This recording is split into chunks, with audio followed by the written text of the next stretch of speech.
I'm Amy Dolan, and this is the Feeding People podcast.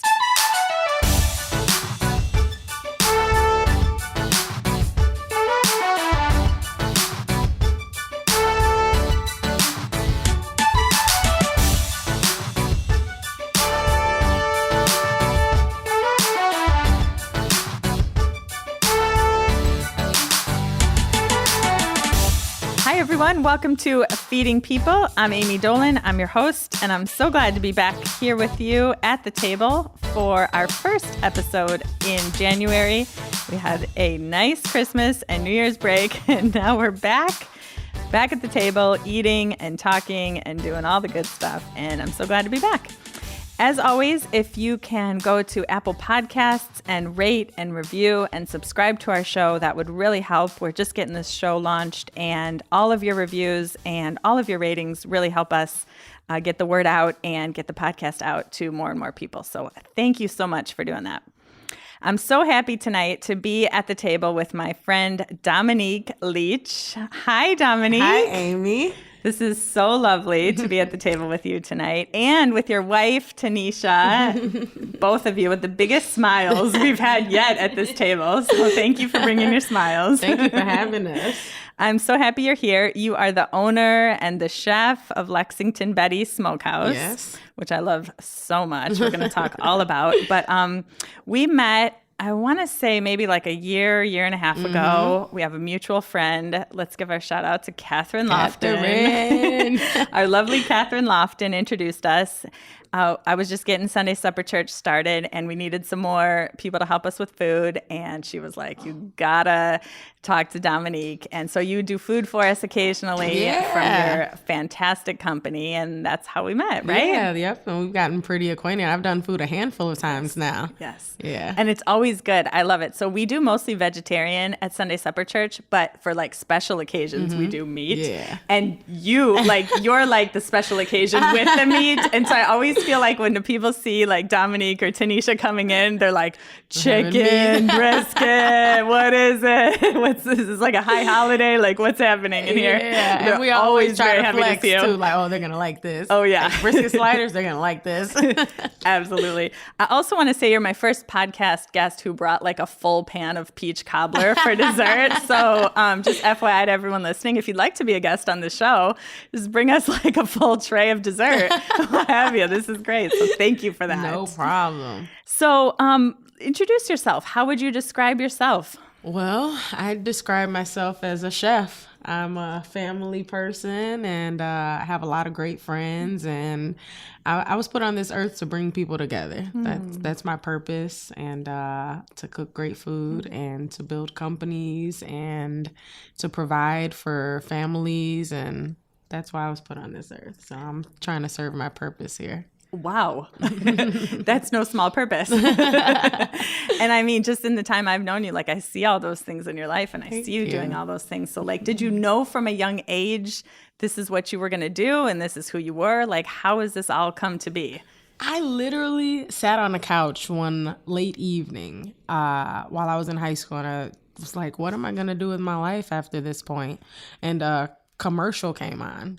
Seriously, a culinary arts commercial, and the industry was like becoming really commercialized, and it was becoming trendy to be a chef. And I said, well, school was okay, but I can like kind of do without any more school for a while. And I said, well, I'm really good at cooking and I like cooking. Let's see what we can make of this. And I went to culinary school.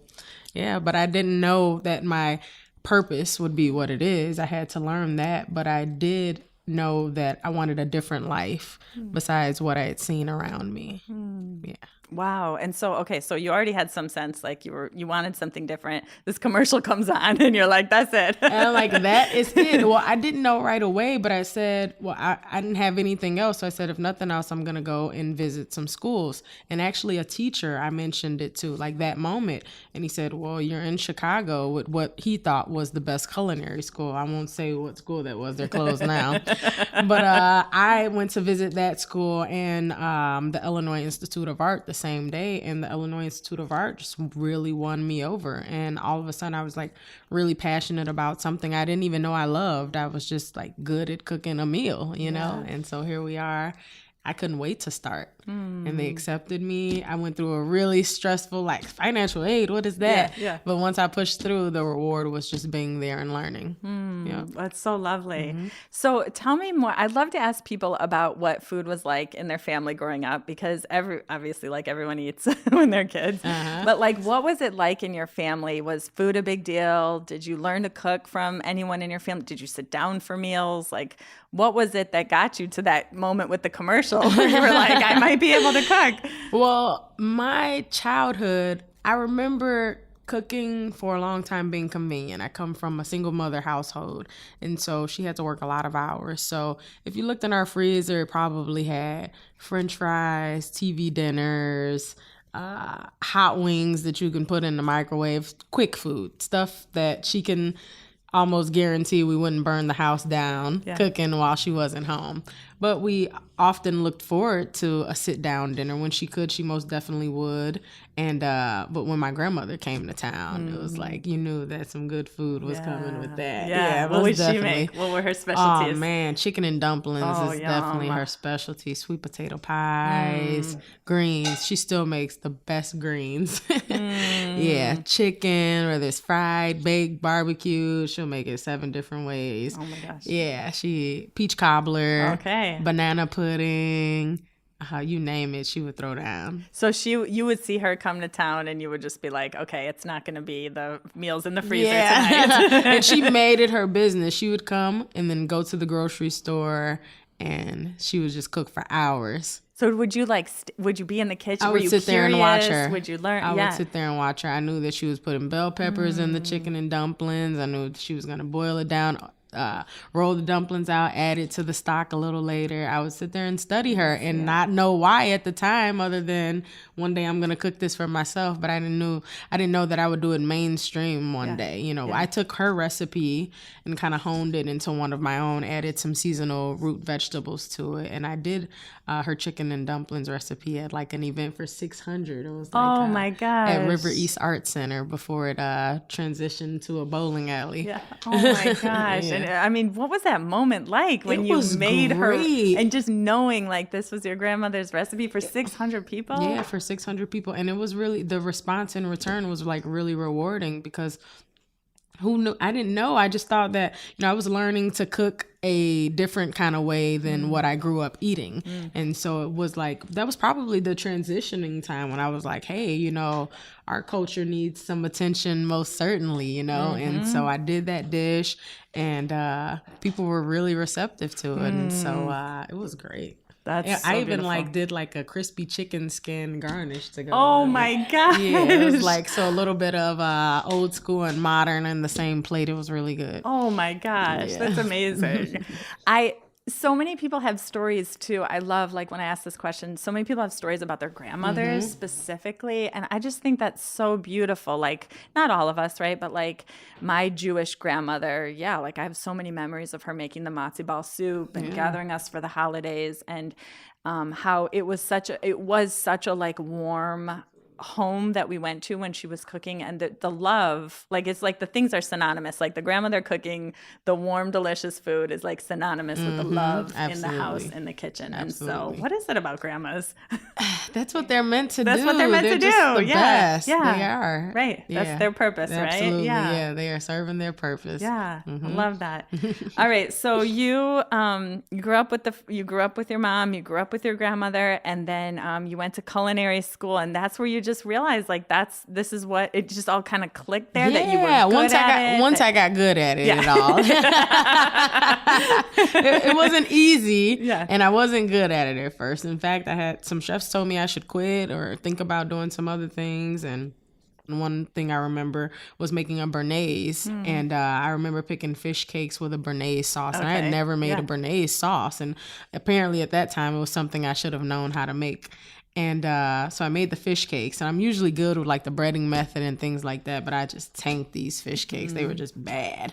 And then the béarnaise was totally broken, and like I just tried to like cover it up with parsley, and the chef just shredded to pieces. And like he said it was something that you would eat at a truck stop on the side of a road. Okay. So I made it my business. Don't mince words. So I made it my business after that to pick what I thought was the hardest dish just so that he can see me, because I knew I felt in my heart that I had some potential. Then I just kept doing that. And by the time we finished that class, he was patting me on the back. Wow. You like a good challenge, huh? Oh, yeah. I love to prove people wrong. All right. I love to prove people wrong. I guess that's it's kind of a gift and a curse, because it's like, it's great to like, I watch when I win someone over, and I have like a moment like that every day. Like, so we were just talking about that. So. Love it. So tell me the story of your company. Okay. So how you came to be started as a food truck, and then how that all came, and now how you feed so many people in the city. Like, just give us a little bit of the history of your company. Well, the company started as a catering company, actually. Cater to You events and drop-offs is where we started. And I was literally making fruit platters and just posting them on Facebook. And that grew, and then it multiplied. And it was just people calling and saying, hey, can I have a fruit platter? After them seeing a picture of a beautiful fruit platter I made. And that's literally... I have seen pictures of your fruit platters. Yeah, that is literally where it started. And fruit platters turned into me just having to convince people that I was capable of other stuff. And then like clientele grew, but it wasn't steady enough. I was still working at the Four Seasons, and I knew that I wanted to be busy enough where I can leave completely. I was busy enough where it was conflicting with my full-time job, where I needed to call off or like switch days. And my group there, my coworkers were really supportive, and I always mention them because I don't think it would have happened so naturally had they not been supportive. And it was because they would see me working outside of work. They would see me posting the food and, trying to create or gain some momentum. And I said, well, I need something where I can make money every day. And someone tried to sell me their food truck, and I was like, I don't know anything about the business. And he said, I can teach you everything you know. Wow. And the truck was really ran down, but he had my attention. And he told me what he was doing. And I said, well, I can do that. I can cook for certain. And so I considered buying his truck, but it just needed too much work. And one thing I know is I don't rely on used vehicles. So I went and looked for my own, and I bought a new truck. And I had the truck before I even had the logo design. Wow. I bought the truck, and the initial plan was to use it for drop-off catering. So we're an off-premise catering company. And I said, well, I need something. I was ready to create my legacy. I said, I need something that is going to have substance and mean something to me. And so, man, we brainstormed for so long. And I said, and I just came up with the name out of nowhere. And I said, Betty. I knew I wanted it to have something to do with my grandmother. And I was like, Betty, Lexington Betty. How does that sound to you? And she's like, Smokehouse. Yeah. She's like, that's the one. Tanisha, you added the smokehouse? Yeah, she added the smokehouse. She's Perfect. like, we got to let people know it's barbecue. Yeah. They don't know just from Lexington Betty. And she's like, smokehouse. And I was like, that'll do. I love that y'all came up with it together. Most definitely. Yes. And when I said the Lexington Betty, right away, she's like, that's the one. Yes. She's like, that's the name. Yep. It's your legacy together. It's absolutely. Yes. Absolutely. And so it's named after my grandmother, Betty King, and she's from Lexington, Mississippi. That's beautiful. So beautiful. Yeah. So you had the food truck, and in 2016, something really awful happened to the food truck. Can you tell us about that? Yeah, the food truck was taken from us. It was set on fire right in front of our home. And as you would imagine, that definitely changed things a lot. It was really discouraging, but we continued to be optimistic. We prayed and, stuck together. We strategized, and we continued to build despite losing it.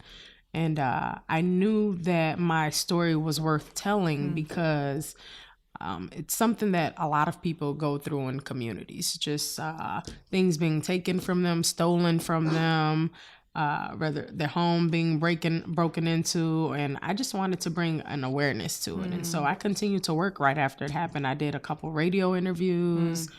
Just to bring awareness to it that, hey, there are some people that want to change the community for the better. And, why is it that these people are being pushed out of the community?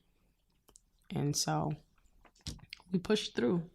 It's incredible that you did, right? I think I would have crawled under my covers and not come out for a good year or so. Yeah, but to continue to go out and tell the story, right? To bring awareness because you believe you were targeted. Of course, you were targeted. Why would someone set fire to someone's food truck? That's ridiculous. Yeah.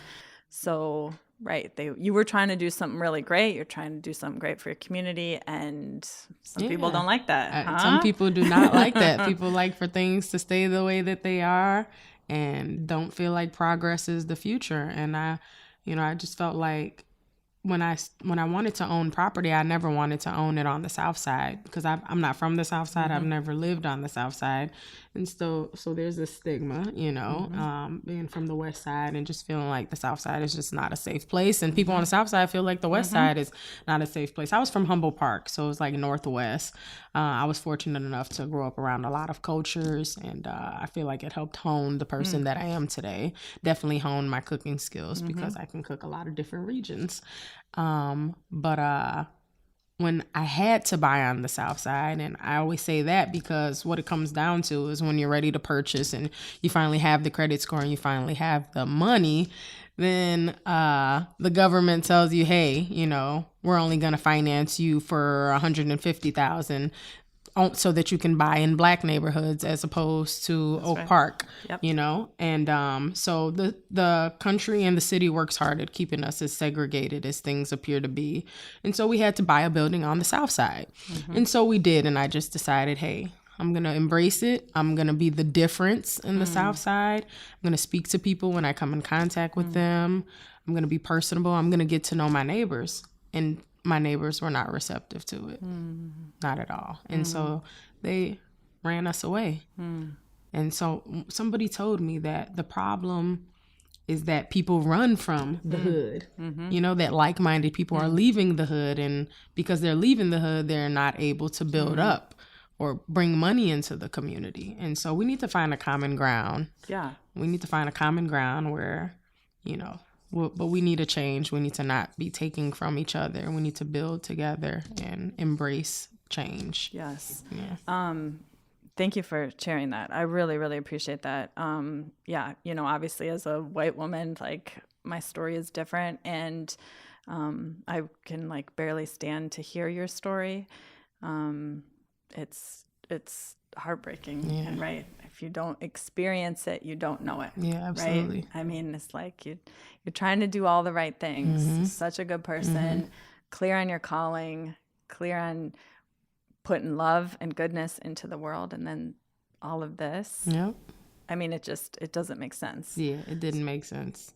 So to see like your strength and your beauty and your love and the way that you continue to live your life and your calling is just so impressive to me. It's so impressive to me. Yeah. So you kept on going, which is incredible. Yeah. And now you're just like today you were at the Willis Tower. I mean, you're just all over the city every day, feeding people left and right. I mean, what is can you even believe your company now? I cannot believe our name even being in sentences with the Willis Tower or Boeing. Do you call it the Sears Tower? It's hard not for me. Up until like I think we only do it because it's like I don't know. I feel like it's politically correct. If you try saying the Sears Tower and Willis Tower, they look at you like you're speaking another language. Right. Like this was just this. You know what I'm talking about, right? Yes, it's the Sears Tower to us. We're from Chicago. Exactly. But yeah, it's really hard to. It's not hard to believe now. Yeah. Like the drive was just always there. I've always been so hungry for just something, I was just hungry for like success, hungry to just be different. I just really wanted to make a difference, and now it's about passion and I really want to make my stamp on the food industry and just be known for this because people are saying some really nice things about our barbecue. Of course. Yeah, I mean. So what do you hope to be known for? Like, I know, 2% of what the food industry is like, and that's the bad parts. So I'm like imagining in my brain, like actually the difference you could make by just living your life and being you, right? Yeah, absolutely. You don't always got to give the speeches. You show your life and I could see that. But like to you, what is it it that you hope to change or inspire in the food industry specifically? Well, I just want to, I would like to bring some attention to these small owned businesses. Now, please let me know if there's some outlet that's giving small businesses more attention, because I don't want to insult anyone, but I feel like there are like some hidden gems, some small businesses that get looked over, some places where you can get some of the best breakfast in the city, or like the best pizza in the city, you know? And I just want to make my stamp, but mostly I want to do something monumental. I feel like I want to be the like first Black woman to like franchise a barbecue restaurant in the city of Chicago. I don't know if someone's ever done this, but I want my name to come up in conversations. I want to start a food service company, essentially, not just Lexington Betty, but you know, Lexington Betty is its own brand. Cater to Events and Drop-Offs is its own brand. I would like to have like a managing company over like properties like Bon Appetit manages the Art Institute. You know, we're capable of that. I did that for years for someone else, you know. Hire me to do it for your company, you know. And I just want to, you know, hone my legacy. I really do. I want to be known for what it is I've created, what we've created. And oh my gosh, Tanisha's got a little tear in her eye. I love this. Yeah. Oh my gosh. So I just want to be I want the recognition for, you know, some good barbecue. Yeah. Well, first and foremost, right? I think you got that. So what I understand the food industry, that's very male driven. Oh yeah. White male driven. Very. Right. And so in my industry of like pastoral work, it's very similar. It's the white men a lot of the time. And that's part of what I hope to do is just by being a female pastor, I just want to show like other women, look, if I can do it, anyone can do it. That's basically what I'm trying to say. Absolutely. Right? Yeah. And I can see that for you too. Like just by doing your thing, other women are going to see you and be like, okay, I can do it. I talk about how I'll get phone calls from random people just congratulating me. The couple that I spoke to today, they had never even been on the Facebook or Instagram page. They seen the truck and took a picture of it and called and asked if I could help them. And I said most definitely, because someone helped me when I got my first building, and it marked the time in my life where I just paid it forward. And so I do the exact same thing. And so if someone, and another reason I'm that type of person is because when I was in culinary school, I was one of the youngest kids there. In fact, the first class that I was in was a lot of people trying a second career. So I was in class with a retired police officer, a doctor, someone who owned a hair salon, and they're all adults. And I went straight from high school. I didn't even wait till fall. I started that summer. I was excited. Yeah. And a lot of them just pushed me away. A lot of them didn't want to help me, and I would just have to try to figure things out on my own. And so once I got good at it, I was that person in class everyone was coming to. And I made it my business not to make anyone feel the way that people made me feel. And so I helped them. And hopefully I helped someone's career. That's right. Yeah. You do. You remember the people who helped you when you're being helped, when you're just getting started. You remember that goes a long way. And you think like, when I'm in that position to help someone else, that is exactly what I'm going to do. Absolutely. So you said, or when we first started, you said when you were introducing yourself, you said that you know your purpose, and part of that is to gather people. Yeah. So tell me more about that. Like, what is gathering and like feeding people? What is that to you? Man, it means so much to me. Like, our families are so close. We got close because we went to her aunt's wedding in Miami, and then we all went on a cruise to the Bahamas. Our families were like getting to know each other, but that like marked like we're all a big family now. Like, I've never seen in-laws like this. Like, on Facebook, I see our cousins communicating with each other. They do each other's hair, and it's just literally like family. And so many times I'm like, oh, how does this person know this person? I'm like, wow, they met at one of my events, or wow, they met at one of my pop-ups, or wow, they met when I introduced them, you know? And so that's why I feel like it's my purpose to bring people together, and I get all these people in the room and we eat my good food, and it is like therapy for all of us to just congregate and, you know, talk about life, and everyone's really proud of what we've created. So that's usually the topic of conversation. And, you know, I try to bring the family in and my friends in. How can we capitalize off of this more? You know, I let them know that I'm nothing without bringing them with me, you know, so it's not just about me. It's about my nieces that I want to encourage, you know, my 14-year-old niece who looks up to us because she watched us create this company from our apartment, you know, and that's what it's about, showing those girls that they're definitely capable of doing something with their lives besides being average. Yes. Oh my gosh. Who are you? Who are you? Oh my gosh. Yeah. What, you're just such a bright light. Thank you. So I hope with this show, with the Feeding People podcast, that people are just inspired to gather people no matter what, right? Yeah. So like you and I, we think about this, right? Like I can have people at this table every single night, you know, and I would be a happy camper. Yeah.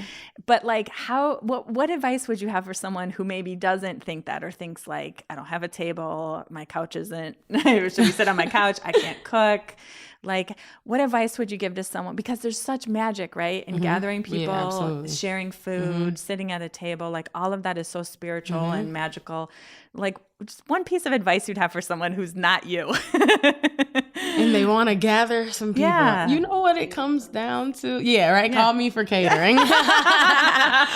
But you know what it comes down to is just putting love into the situation, into the dish, into everything, you know? You can take some tomatoes and just put some salt and pepper on it, and if you can't cook, and that be tasty to someone, you know? Some fresh mozzarella, you know? It doesn't have to be anything, it doesn't have to be risotto. Today, Amy made vegan risotto that I've never had vegan risotto. I put so much mascarpone, heavy cream, Parmesan, and I just sat down and had the best vegan risotto. That's so thank you so much for that. Thank you. It was really good. And also, I'm so thankful you didn't tell me you're like the risotto expert before you came over, because I definitely wouldn't have made that. And that was like one of my favorite things. And it was the arugula salad, also gosh. my favorite green to eat. And so you just got to work with what you can. And sometimes your favorite dish that you're tired of is going to be a good dish to someone else. And so throw that together. That's right. Put the love in it. We do. We like overthink it, right? And then we get nervous. Oh, the chef's coming to dinner. Absolutely. No, you put the love in. Yeah. You And say, this is what I got. It's my favorite thing for someone else to cook for me because I cook for everyone. Yeah. And I think it's really endearing and the nicest thing that someone can do for me. Yeah. You know what it's like to cook for others. So, of course, you receive all that. Yeah, absolutely. Yes. Okay. Yeah. That's good. That's good advice. I love when someone invites me over for dinner. And I always say I want to bring like a pie or something, right? And here we are. Here peach you cobbler. are. So what have we learned in this episode, everyone? You need to order from Lexington Betty Smokehouse, and then also invite Dominique and Tanisha to dinner. And if you cook for them, they will bring you a pie or a cobbler. There you go. It's been a very informative podcast. Or banana pudding. Everybody loves the banana pudding. Oh my gosh. All right, so let's finish with just a couple quick lightning round. I want to know your best recipe. I mean, I'm sure like you can cook everything and your barbecue is amazing, but like what is your best recipe? Like what are you known for? What am I known for? I'm like a writer when it comes to food, you know, like I'm only as good as my last recipe. You know, I'm really good at just like throwing some great stuff together. The first time I cooked for Tanisha, my mom had gone to a convention or something. And she came back with a bunch of packets of dip or dip seasoning mix. And she had to like add mayonnaise and sour cream to it. And I was like, I actually took the seasoning mix and I poured it in a linguine pasta that I made for her. Yum. And it was a lobster seasoning. And I put lobster in the pasta. I had some corn, some tomatoes. The gag is I have a shellfish allergy now, but I can cook some of the best seafood you'll ever have in your life. Oh my gosh. Yeah. Okay. And I would like to come over for that. And it's always, it was seafood that won her over because I guess she thought I was what'd you think, I was a joke or something? She's like, oh, people think they can cook all the time. And so I brought groceries to her house, and I think the first thing I cut was probably some parsley, and she's like side-eyeing me because I'm like doing it all fast, and she's like, this girl is weird. And then her sister like starts coming down the stairs. She's like, what is she cooking? Like, this smells like something I've never even smelled before. And I like won all of them over. And so that was like, It's usually seafood that wins the heart over. I love that you can't eat it now too. That's amazing. My Yeah. favorite part of this question is that you're just like, off the top of my head, lobster. I'm like,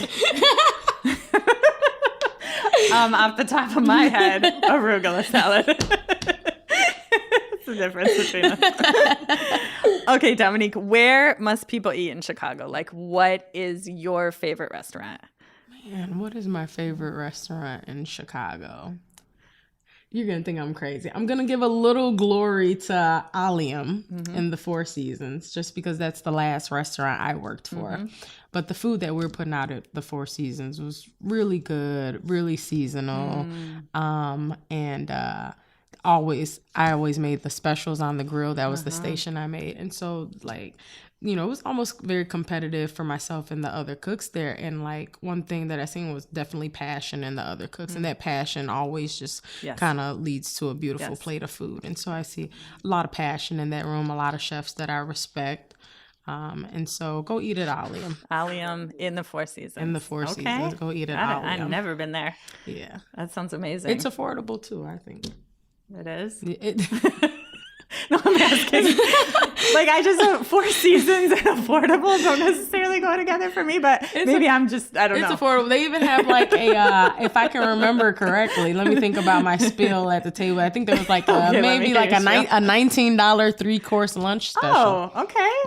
And it's usually like a 3 courses. Yeah. 3 courses. It's usually like a chicken or fish dish, a seasonal salad it'll start with, and a dessert. Okay. Yeah, Sold. Usually something Just with go for berries lunch and whipped and cream you have at an the affordable end. meal. Got it. Yeah. But So people can find you Lexington Betty Smokehouse, Facebook. on Facebook and on Instagram. And on Instagram. Yep. Facebook Great. is Lexington Betty Smokehouse #1. So when we opened, it was with the intention to franchise, and we still will do that, but we'll just do it at the right time. Awesome. We do have pop-ups. Lexington Betty Smokehouse have pop-ups. We are in a restaurant storefront. We intended on opening originally, but we fell into a bad problem, and that was, or a good problem to have, and that was the catering company got really busy. So we decided not to open the doors because we only did this if, you know, we want balance in our lives. We want to be known and we want to be busy, but we don't want to kill ourselves. So we're both very young.